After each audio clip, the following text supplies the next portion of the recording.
In this question here, I need to propose a synthesis of this ether molecule right here.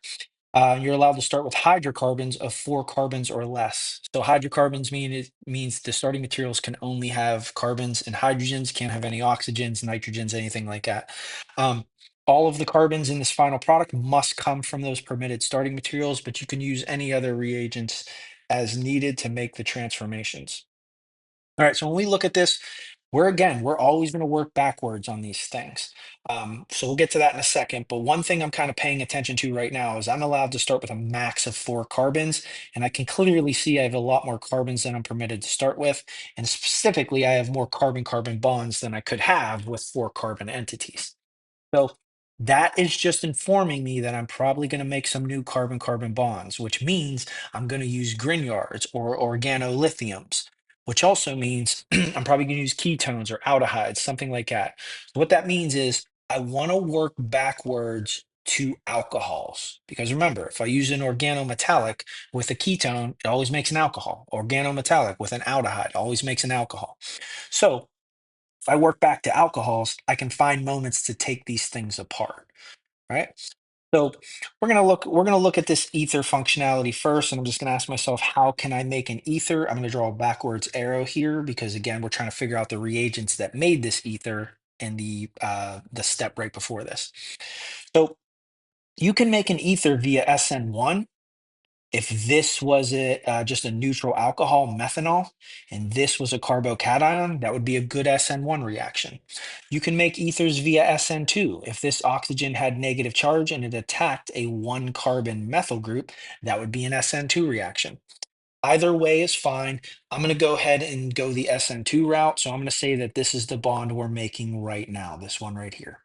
All right, which means I need this oxygen to be nucleophilic. I need it to have negative charge, and I need to have a carbon with a good leaving group on this carbon here.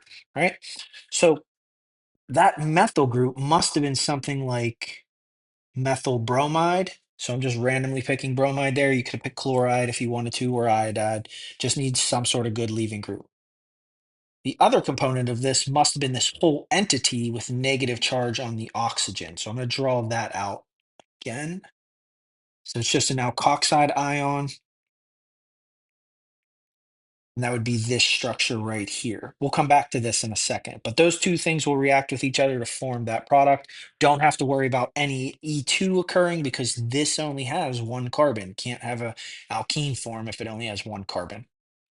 All right, let's form this methyl bromide. Again, keeping in mind, I need to start with hydrocarbons. So I'm just asking myself, is there a way I can make methyl bromide directly from a hydrocarbon? The hydrocarbon must be methane CH4. How can I make that transformation? I could use bromine and light, UV light. That'll do that radical reaction. And that'll put bromine on the carbon there, replacing one of the hydrogens. Methane is a permitted starting material here. So we're just going to stop there at that one. Now I'm going to focus on this alkoxide ion. Well, we'll just go one step back. An alkoxide ion is the conjugate base of an alcohol. Why don't I just draw that corresponding alcohol? All right, so there's our corresponding alcohol. I'm just going to deprotonate it. So I just need to think of a base that can deprotonate an alcohol. Sodium hydroxide will work. It won't work in a great equilibrium, but it'll work. You can use elemental sodium. You can use NaH, just some sort of base that will remove that proton from oxygen. Now we're going to focus on this tertiary alcohol. And keep in mind, this is an alcohol, and we know we need to take this thing apart. So this is where we want to be right now. And this is our moment we're going to take this apart. So we have a tertiary alcohol. We know we can use a Grignard reagent reacted with a ketone followed by an acidic workup to form a tertiary alcohol. So I know that I'm going to have a ketone here and I'm going to have some sort of Grignard reagent. Well, where do I want to put that? Well, I know I'm allowed to start with hydrocarbons of 4 carbons or less. So why don't I make this easy on myself? I could say this was a 4 carbon chain here, and this was a 4 carbon group here. Why don't I just say that this is the new bond right here? These two things came together in this moment by forming this bond. Well, this carbon oxygen bond must have been the carbon oxygen double bond of this 4 carbon chain, before this carbon came in and reduced that. So we're going to split this thing apart at this bond right here. I'm going to keep everything sort of drawn the same so we can keep track of everything. The top portion of that bond must have been this ketone right here. So this is the top portion. It has the oxygen. This must have been the ketone right here. The Grignard we used must have been the bottom portion of this bond, nucleophilic at that carbon right there. So I know that I had this, and I know I had magnesium bonded here, but what halogen did I use? I have to think ahead here. Halogen's going to be bromine in this case, right? And you'll see why in a second. So we're just going to ask ourselves now, why, how can I make a Grignard reagent? Well, we always make a Grignard reagent from the corresponding haloalkane. So I'm putting that bromine back on this carbon here, right? And the way we make that transformation is with magnesium metal and some sort of ether solvent. I'm just putting diethyl ether there. All right. So let's talk about why I chose to put bromine as the halogen. Why didn't I use chlorine? Why didn't I use iodine? Well, I used bromine because I know that I needed this carbon right here to be nucleophilic. And I know that I'm eventually going to make this organobromide from this structure right here, isobutane. But the way I'm going to do that is I'm going to use Br2 and UV light. So why did I use bromine to do this reaction? Well, because I needed the bromine to end up on this carbon so that this carbon ends up nucleophilic in the Grignard reagent. If I would have used chlorine here, chlorine would have also went on that carbon, but it would also went on any of these methyl groups.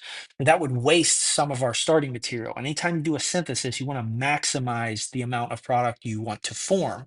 You want to have good regiochemical control, meaning you want things to be exactly where you want them to be. Right, so that's why I chose bromine there. So I had to think ahead a little bit. And then isobutane there, that is a permitted starting material, so we can stop there at that one. But we got to come back to this ketone because we have to explain how we made this. Well, let's just focus on what it is. It's a ketone. And I'm just asking myself, how can I make a ketone? I know I can oxidize the corresponding secondary alcohol. So I just draw that corresponding secondary alcohol. How did I make that transformation? Well, you can use the PCC method. You can also use the Jones method. Either one will form that ketone. All right. Now I'm saying to myself, how can I make this alcohol? Well, I can make this alcohol, keeping in mind we got to get back to a hydrocarbon. I could make this alcohol by having some sort of organohalide with a good leaving group on this secondary carbon here. So what do I want to have there instead of X? What halogen would I want to use? Well, I would probably want to put bromine there, and I'll explain why in a second. I don't really want to use chlorine there. All right, so how do we make this transformation from this organobromide to this alcohol? You could use hydroxide in an SN2 fashion. But again, that's going to cause you to have some E2 as well. The better method here would probably just to be doing the SN1 reaction with water. So the bromine will leave and then water can add. We'll still get some E1, but we won't get as much as if we did the E2 method. All right. So how can I make this organobromide now? Notice that bromine's in the secondary position. We needed the oxygen to eventually end up in this secondary position. So we used bromine. Why did we use bromine? Keeping in mind, we want to make this from a hydrocarbon of 4 carbons or less. So butane here. Here's butane.